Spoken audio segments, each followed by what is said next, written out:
This is an open meeting, and posted in the northwest corner of this room is the actual Open Meeting Act. I would ask if you would stand with us for a moment of silence and as well the Pledge of Allegiance.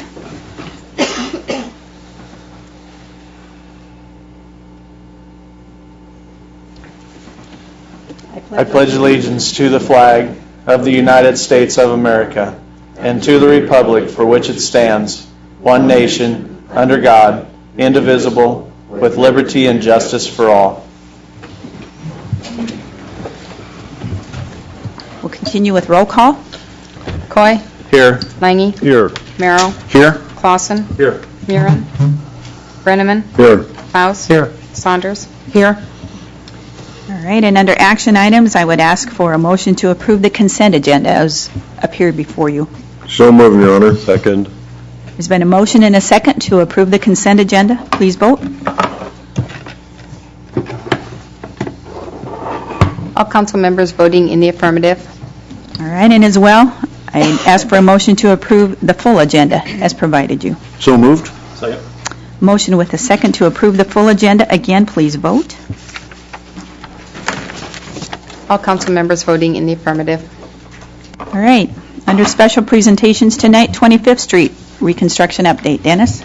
Yes, we continue to make progress on 25th Street. I think we're going to get it done sooner than what the overall project timeline was that carried us into next spring. The critical path method item that we got left is getting guardrails on the bridge on all four corners of that. Once that is done, I think we'll probably be getting very close to getting it ready to open up. But until those guardrails are in, I think safety aspect says better not do it. Okay. Any questions for him at all, council? Question, do we have a contingency plan granted, we don't want to open it without the guardrails in, but guardrails can go, they drive that stuff through frozen ground, so I've had a lot of people say, is it going to open this before winter, or is it going to open before the end of the year? I haven't had any indications from the guardrail company that they're waiting on weather. It's getting us in the queue to get here to do it.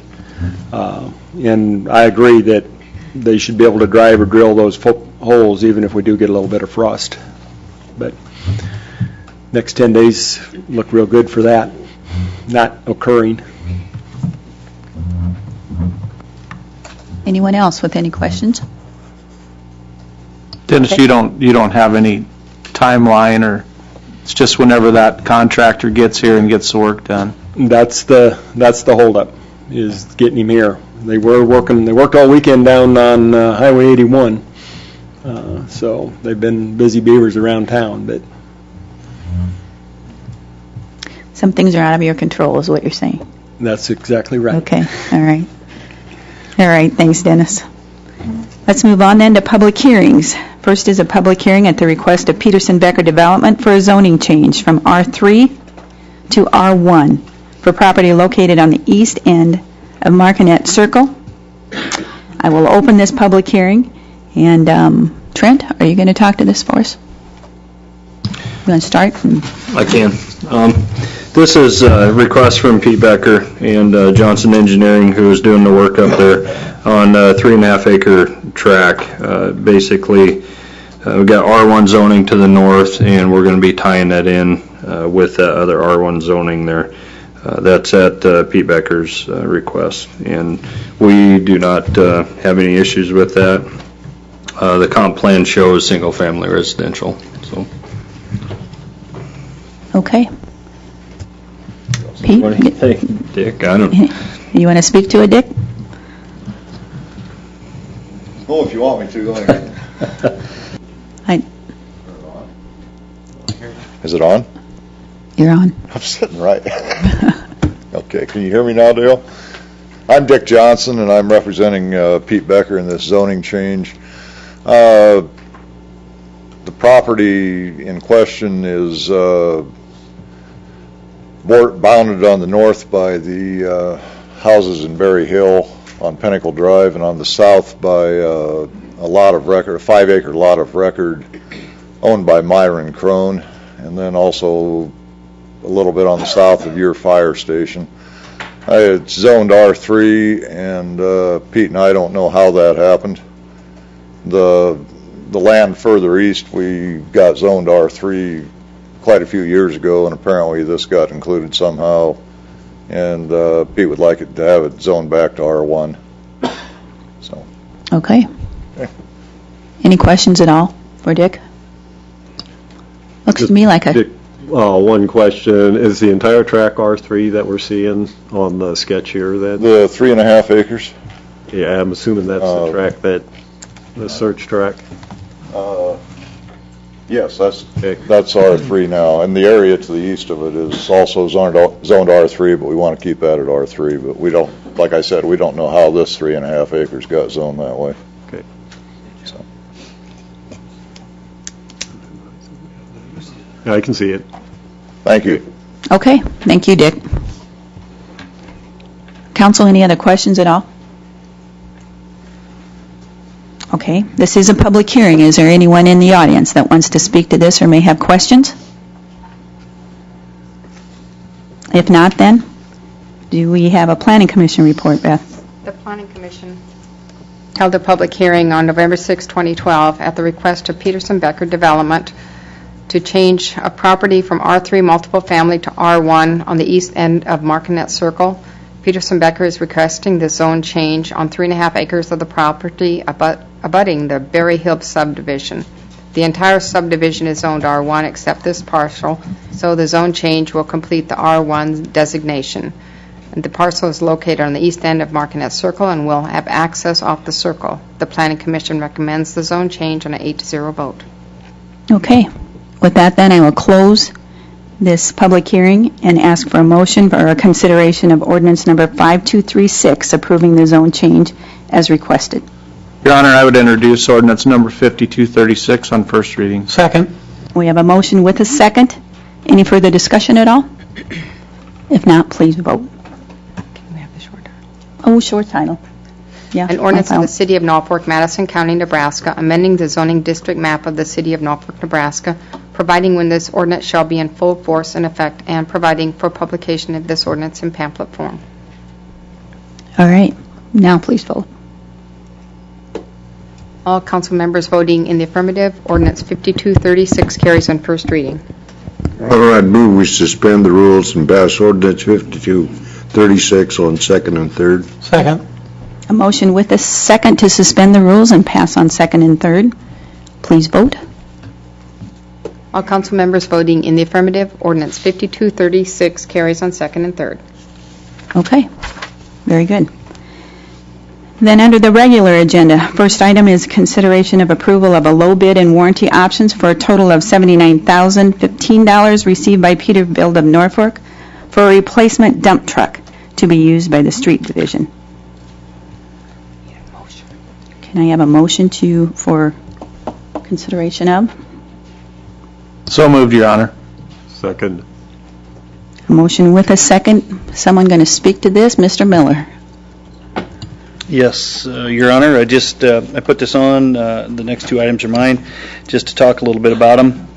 You guys approved the advertisement of that on 10/1.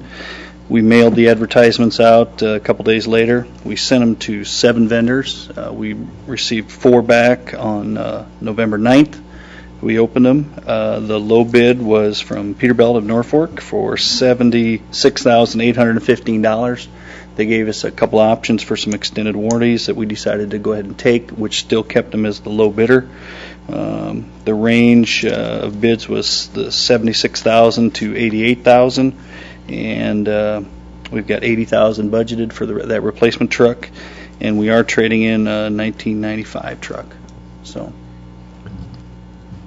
any questions? So is the trade part of the 79,000, or is it? The 79,000 is the net trade. Is the net? Okay, that's what I'm.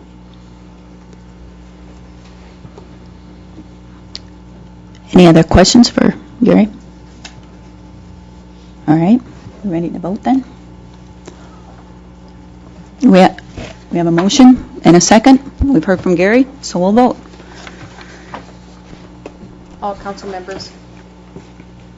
All council members voting in the affirmative, motion carries. Okay, and you're going to stand there and talk to us then as we look for consideration of approval of the low bid of $79,000 received by, is it Ritter's Equipment for a replacement wheel loader to be used by the street division. Your Honor, I'd move consideration of approval of the low bid of $79,000 by Ritters. Second that. Okay, motion with the second, Gary? Same thing. You approved our advertisement on October 1st. We mailed them out just a couple days later. All bids were due back the 9th of November. We sent them out to 7 vendors. We got 6 bids back from 5 bidders. The range was from $79,000 to $114,000. The $79,000 is the low bidder from Reuters for Hyundai. We had a $100,000 in the budgeted for that replacement, and we're trading in a 1997 model. So the $79,000 is the net trade-in. Okay. Just out of curiosity, what was the old one worth? Well, that's kind of a numbers game. Whether you consider it, depends on what you consider the new one's worth as well. Because it's a range from, some of them would tell you it's worth a lot. Reuters would say the old one was worth $40,000. Again, I would think that we would not have been able to probably sell it for $40,000 ourselves. So, And how old was it, Gary? it's a 97, 97. 16 years old. All right, thank you. Any other questions for Mr. Miller? If not, you ready to vote on approval as was given us here, I guess? All council members voting in the affirmative, motion carries. Okay, thanks, Mr. Miller. Next would be consideration of ordinance number 5237, where we're amending Chapter 26 of the official city code to regulate illicit discharges and the illegal connection to the storm drain system, storm water discharge from construction activities, and the post-construction storm water quality. Your Honor, I'd move consideration of ordinance 5237. Second. All right, we have a motion with a second. Trent, are you speaking to this? I suppose since the rest of them guys are back there hiding, Yeah, but you can sure call them forward, my friend. this is, I guess, I don't know how in-depth everybody wants to go, but EPA came out with stormwater regulations way back when, and Omaha and Lincoln were the first ones to get hit back in, I think, 1990, and that was a phase 1 of the stormwater regulations. Phase 2 kicked in 1999, or the end of, I think it was December, in the beginning of 2000, and that was for populations of 10,000 or more, which included us and every other H2O community, Scotts Bluff, from there all the way to Fremont, Council Bluffs, the whole group, basically everybody else. So, and we're all tied together in the H2O community, and we're all passing these same ordinances in all the towns. This is a state law that has been basically has been in force on anybody disturbing more than 1 acre of ground if they're building. So it's something that has been out there for a while. This ordinance is new for Norfolk. Jim Cook first started working on this quite a few years ago, and it's evolved into this ordinance tonight. So we all have a long ways to go with this, working for us and working together with the contractors on how this is implemented. The ordinance is approximately 20 pages long, and which is a quite in-depth ordinance, but when you look at the EPA side of it, 20 pages is pretty short. So That's probably a true statement, Trent. but this will keep the city in compliance, and ultimately we're going to keep all the contractors in compliance. So, and that's what this is all about, unless these guys want to add some stuff to it. But Okay, thanks, Trent. Hey, Trent, can you just touch on real quick so everybody kind of knows, if you don't become compliant with this, what can happen to your community, or what?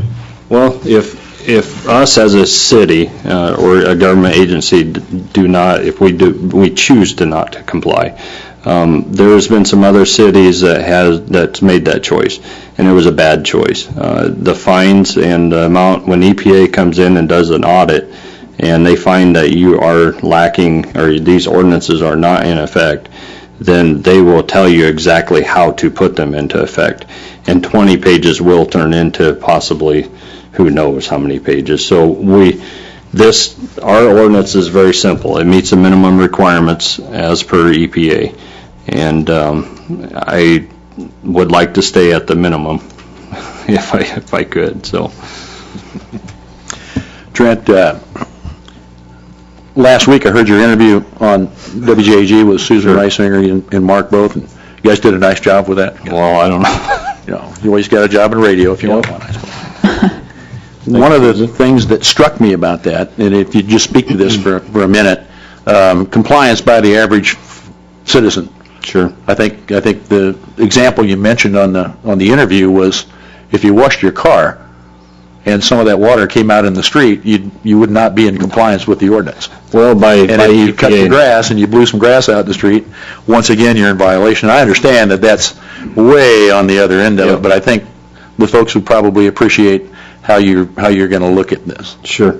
Well, I mean, obviously we're going to look at a common sense approach. I mean, we're going to work with people. And we do have examples out there. We do get the phone calls, especially John Coburn, probably more than me, but people doing things, raking all their leaves into the street to make the city pick them up because they don't want to.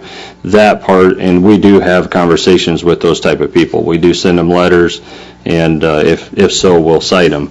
That does not comply. That's an illicit discharge into the stormwater system, which can cause all kinds of algae blooms downstream, all kinds of things. Usually at Willow Lake, we typically see, once a year, we'll typically see some type of algae bloom up there where they say no swimming.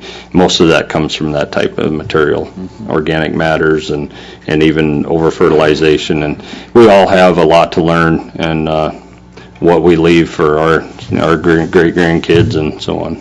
So, thank you. I think one of the other things that, is important about this, and everybody sees it as a negative or a potential negative, but it was kind of interesting because this came up just after we had a zoning change. And when the zoning change was coming about first, I had a couple constituents call with concerns about, well, we don't really care about with the zoning change we're fine with, but we're worried about the flow, the water flowing onto our property and stuff like that. And I says, well, okay, there's some other things out here that are work that the stormwater management plans fall into effect there that limit and keep that from happening, So there's pluses and minuses about this, but they come into effect because generally things happen that aren't controlled. So I agree. Well, one thing about it, they'll know who to contact now if they have any questions, right, Yeah, Trent? Mark Dolchek. I would like to say one thing about Trent and the staff tonight. Being a contractor and being, they've had 3 meetings so far about this, and have done a great job explaining this. In fact, Mr. Poor, the person who came and presented last time, even said during the meeting that this is the first time he's been in a community where they actually have all gotten together, where with city staff and contractors. So I think that says a lot, especially when it comes to an issue like this, because when you get something, I'm going to call it a mandate, but it's probably from the federal government. They tell you what they want, and they sure are going to tell you what kind of fines you're going to get, but they don't always tell you how to get there. And so with Trent and the rest, Shane and Dennis and everybody here tonight, they're helping connect the dots for the people in my industry. So it's appreciated. Thanks. Well, and that works both ways. We need the industry people to be there too and be a part of it. So good job, guys. So Thanks. Anyone else that wants to ask any questions or address Trent with anything else? If not, then I would assume we have a short title on this. An ordinance of the City of Norfolk, Nebraska to amend Chapter 26, Article 4, Stormwater System of the City of Official City Code to regulate illicit discharges and illegal connections to the storm drain system, stormwater discharge from construction activities, and post-construction stormwater quality within the City of Norfolk, and its extraterritorial zoning jurisdiction, to provide when this ordinance shall be in full force and effect, and to provide for publication of this ordinance in pamphlet form. And with that, I would ask you to vote on the first reading only. All council members voting in the affirmative, ordinance 5237 carries on first reading. All right. Your Honor, I'd move we suspend the rules, pass ordinance 5237 on second and third. I think this is one of these issues that we really don't have a lot of choice about, that going to have to move forward. Second. You want If I could, to, sure? in our discussions that we had with the contractors and the developers council folks, we said we had just try to encourage the council just to pass it on first reading to get it to so they can have an exposure to it. They've been exposed to it, but now that it's official, first reading officially is read, they can digest it a little bit further. Maybe if there's any tweaks that we need to do to it as we move forward, we'd give them that chance to do it, so we'd have the next reading on the second or in the first council meeting in December, and then if need be, we could have the third reading on the second meeting in December, and that'd just give enough time for an exposure to our developers and our contractors out there as they read through it and fully digest the content of it now that it's officially on the slate. That would be appreciated by many, so if that's okay, if we just do it on first reading, I think that would be appreciated. Okay. Under those circumstances, I'd be willing to withdraw my motion. And I assume you're second. Second to withdraw. Okay, all right. Then we will move on to consideration of ordinance number 5238. That's authorizing issuance of $4 million of the combined utilities revenue bonds for improvements to the waterworks system and the sanitary sewer system. Your Honor, I would move consideration of ordinance 5238 on first reading. All right. A motion with a second. Randy, are you going to talk to us a little bit on this? We've got $2 million of water bonds budgeted in the current year budget and $3.2 million of sewer bonds to pay for a number of significant capital outlay in the water and sewer funds. And that puts us over the $5 million of arbitrage rebate exemption that the IRS allows you. In other words, if you issue less than $5 million of debt in a calendar year, you don't have to rebate to the IRS any arbitrage you'd earn on the money you're holding before you get it spent or on any debt service reserves. There probably isn't going to be arbitrage we can earn at the present time, but we'll have a debt service reserve for the life of that bond issue. So we wanted to get as much of that debt in the current year, or split it between years, so we wouldn't have to mess with arbitrage rebate for the next 20 years. And what that consists of is basically hiring somebody every 5 years to verify that you didn't have arbitrage rebate requirements. Bond counsels pretty much want you to hire an expert to tell you that. And that way they're sure you're not going to run into trouble with the IRS. So this gets us out of that, and I expect sometime in that 20-year period we'll have interest rates going up. We probably will be able to earn arbitrage on our debt service reserve. And without the arbitrage rebate requirements, we don't have to send that into the IRS. So that's why we're doing these now. These are 20-year bonds like we normally issue for our utilities. If you look at the debt service schedule, you'll see that there's not much coming due the first 4 or 5 years of the issue, and that's because we have existing bonds that will be getting paid off during that period of time. This will help levelize the debt service. These bonds have a 5-year par call and interest rates ranging from 0.8% to 3.4%. Underwriter's discounts 1.15%, and the interest rates are based on approval at tonight's council meeting. So I recommend passage on all 3 readings. John Tresick is also here from Emeritus, and either he or I can answer any questions you may have. Okay, thanks, Randy. Council, do we have any questions at all for Randy or John, who's here? So Randy, basically what we'll do is the balance of that, I mean, we'll move forward into next year, so we'll be looking at that in the first quarter of next year or sometime next year? Sometime next year we'll be looking at that. And depending on how quickly Dennis gets his capital outlays done, we may or may not be issuing that debt. But we wanted to get at least this much out of the way so we know we weren't going to end up tripping that arbitrage rebate requirement needlessly. That arbitrage rebate, that's based on our calendar year or on our fiscal year? Okay. Any other questions at all, council? Hearing none then. Short title, Beth. An ordinance authorizing the issuance of combined utilities revenue bonds, Series 2012B of the City of Norfolk, Nebraska, in the principal amount of $4 million, paying the costs of maintaining, extending, enlarging, and improving the sanitary sewer plant and system and waterworks plant and system owned by the city, pledging and hypothecating the revenues and earnings of the waterworks plant and water system, sanitary sewer plant and sewer system, and solid waste transfer facilities owned by the city for the payment of said bonds, providing for the issuance and sale of bonds, authorizing the delivery of the bonds to the purchaser thereof, providing for the disposition of the proceeds of said bonds, and ordering the ordinance published in pamphlet form.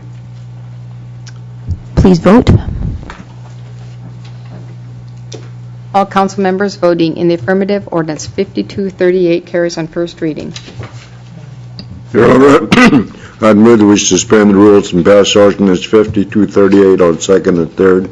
Second. Motion and a second to pass on second and third. If no further discussion, let's vote. All council members voting in the affirmative, ordinance 5238 carries on second and third. Okay. Seeing nothing further on the agenda, we are adjourned.